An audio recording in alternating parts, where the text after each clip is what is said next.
नमस्कार, मी राजेश शाळकर. लोकशाही निर्मित लोकलाईव्हच्या या विशेष संवाद म्हणजे हा लोकारोग्याचा विशेष संवाद आज आपल्याशी साधण्यासाठी आपल्या लोकलाईव्हच्या स्टुडिओमध्ये आपण आमंत्रित केले डॉक्टर सतीश शिंदाडकर. डॉक्टर सतीश शिंदाडकर हे MD आहेत, MD आयुर्वेदात आहेत आणि 1995 पासून ते प्रॅक्टिस करतात आहेत आयुर्वेदाची. प्युअरली आयुर्वेद आणि त्या माध्यमातून विविध रोगांचं लक्षणं जाणून त्याच्यावरती उपाय देण्याचं कार्य डॉक्टर सतीश शिंदाडकर यांच्या माध्यमातून होत असतं. मी आपल्या साऱ्या दर्शकांच्या वतीने डॉक्टर सतीश शिंदाडकर यांचे आपल्या लोकलाईव्हच्या स्टुडिओमध्ये मनापासून स्वागत करतो. डॉक्टर साहेब नमस्कार. नमस्कार. डॉक्टर साहेब, आज आपण संवाद साधणार आहोत लोकारोग्य या अंतर्गत. आपण ॲसिडिटी आणि ॲसिडिटी कायमची घालवा हा तुम्ही दिलेला आजचा हा विषय आहे. आपण सुरुवातीला ॲसिडिटी म्हणजे काय हे आमच्या पहिल्या दर्शकांना तुम्ही समजून सांगा की ॲसिडिटी म्हणजे कशामुळे होते. लोक कोणी केव्हाही सांगतं की माझ्या छातीत जळजळ होतं, ही ॲसिडिटी झाली. कोणी माझ्या पोटात दुखतंय, छातीत जळजळ झाली. काही लोक तर डोकं दुखतं त्याच्यामुळे ॲसिडिटी झालं असंही सांगतात. ॲक्च्युअल ॲसिडिटी म्हणजे काय आणि त्याची लक्षणं आपण कशी ओळखायची हे सविस्तर आमच्या दर्शकांना सांगा. ॲसिडिटी हा जो विषय आहे, माझ्या मते प्रत्येकाला आपल्या आयुष्यामध्ये हा आढळतच असतो. हा एक पचनाचा विकार आहे आणि आयुर्वेदानुसार जे 3 दोष सांगितलेले आहेत, वात, पित्त आणि कफ, ह्यापैकी पित्त दोषाचा हा प्रामुख्याने विकार आहे. मग त्यामुळे जे कोणी सांगतं की माझ्या छातीत जळजळ होते, डोकं दुखतं, ही सगळी ॲसिडिटीची लक्षणं आहेत. भरपूर लक्षणं आहेत ज्याच्यामध्ये तोंडापासून जर आपण सुरुवात केली तर तोंडात देखील आग होते, छाले पडतात, हे सुद्धा ॲसिडिटीचं लक्षण आहे. जर ॲसिडिटी अधिक प्रमाणात वाढली तर जसं तोंडात छाले पडतात त्याच पद्धतीने पोटामध्ये, आतड्यांमध्ये देखील छाले पडू शकतात. त्याला आपण अल्सर म्हणत असतो. म्हणजे हे अति प्रमाणात जर झाली असेल तर त्याची ही लक्षणं आहेत.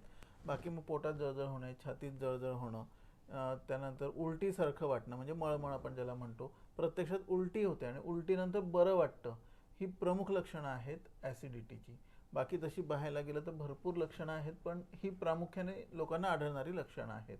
पचन होत नाही, पोट साफ होत नाही, काही लोकांना द्रव मलप्रवृत्ती म्हणजे पातळ संडाशी होतात, तर हे सुद्धा ॲसिडिटीचंच लक्षण आहे.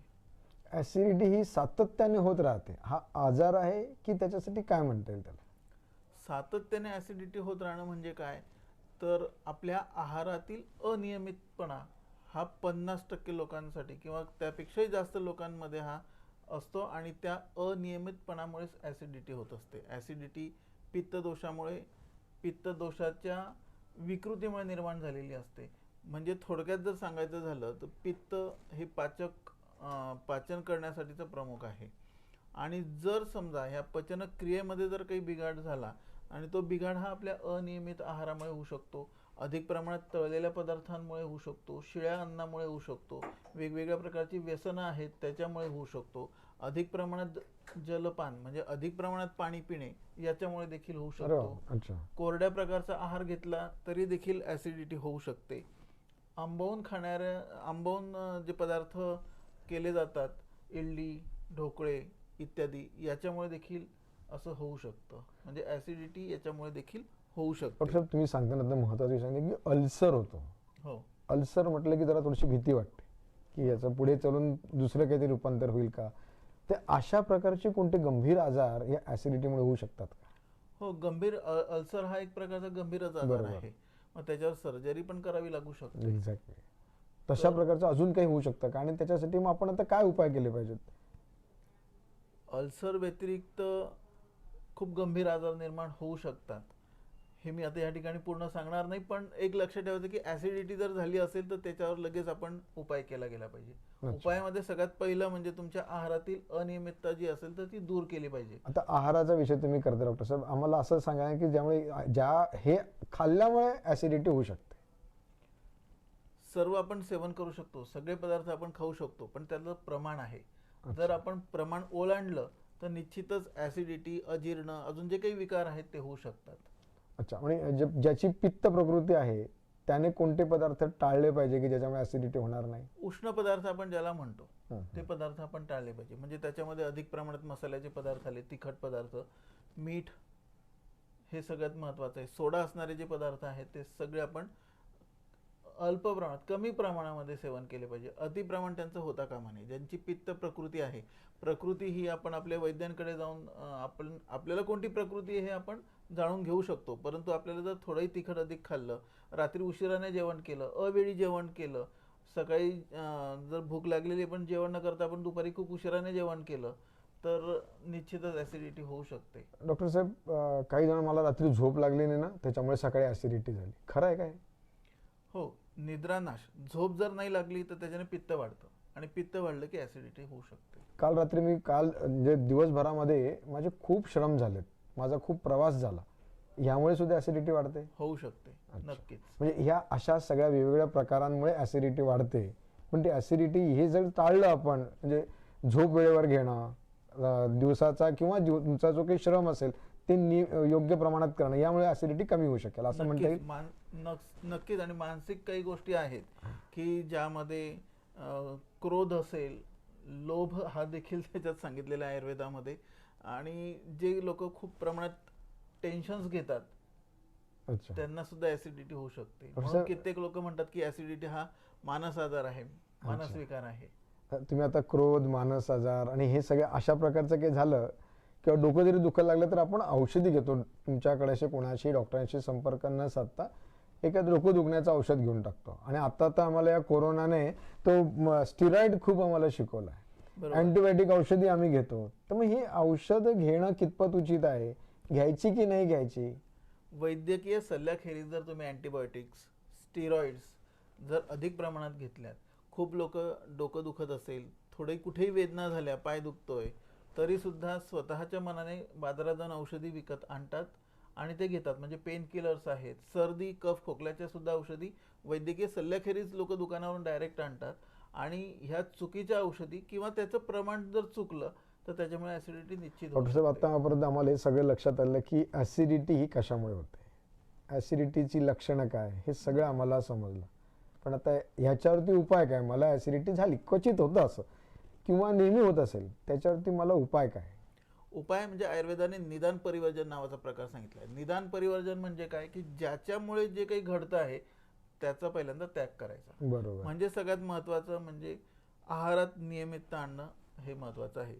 सर तुम्ही सकाळी 6 वाजता उठत असाल तर साधारणतः 9 ते 10च्या दरम्यान तुमचा आहार म्हणजे जेवण, सकाळचं जेवण झालं पाहिजे.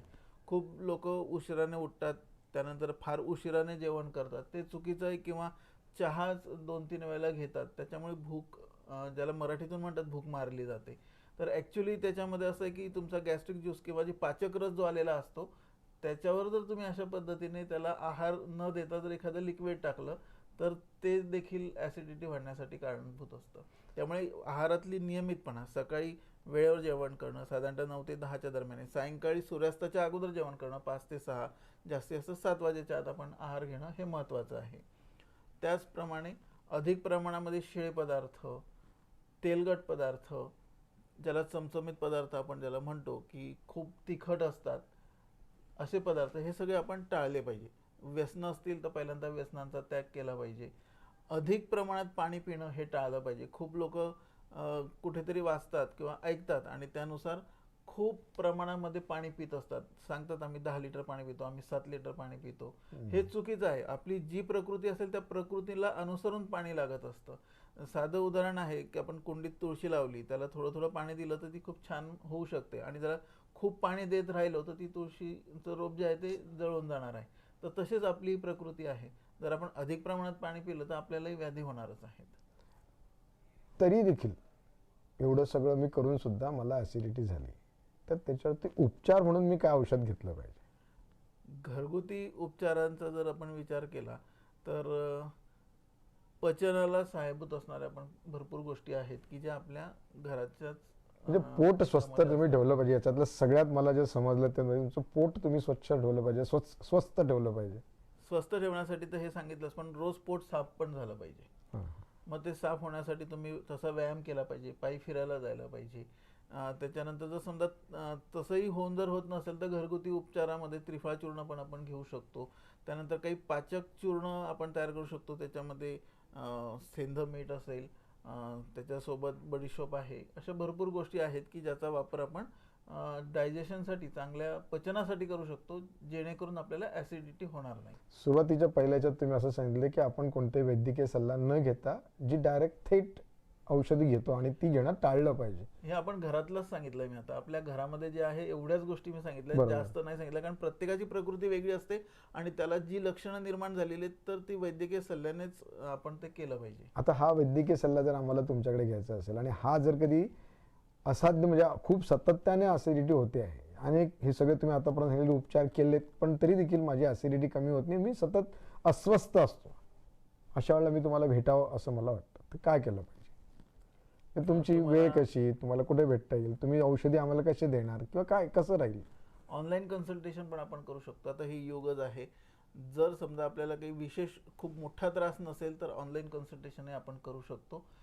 माझ्या नंबरवर व्हॉट्सअप जरी केला तरी तुम्हाला वेळ दिल्यानंतर आपण ऑनलाईन कन्सल्टेशन करू शकतो आणि औषधी तुमच्या घरापर्यंत येऊ शकतात.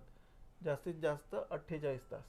अच्छा, म्हणजे तुम्ही आयुर्वेदातली जी औषधी आहेत ती औषधी तुम्ही घरपोचपर्यंत पाठवू शकतात किंवा नक्कीच. तुमच्याकडे आम्ही प्रत्यक्ष आलो तरी तुम्ही त्याच्यावरती उपचार करू शकता. नक्कीच. आणि आपल्या ज्या औषधी आहेत, जसं आयुर्वेद म्हटल्यानंतर प्रत्येकाला असं वाटतं की ते चूर्ण आणि खूप चवीला घाण असेल वगैरे वगैरे, तर तसं नाही. आपल्याकडे एक्स्ट्रॅक्ट बेस्डच्या औषधी असतात, त्यामुळे त्या कॅप्सूलमध्ये असतात आणि त्याचं लगेच रिझल्ट म्हणजे मिळतात. डॉक्टर कमी साहेब प्रमाण आणि पूर्वी जे पुड्या तयार करून आम्हाला मिळायचे आहेत नाही, तसे आता आता ते नाही. आपल्याकडे एक्स्ट्रॅक्ट स्वरूपातलं आहे. पूर्ण जगात ते मान्य आहे अच्छा. आणि सर्व ठिकाणी ते जाऊ शकतं.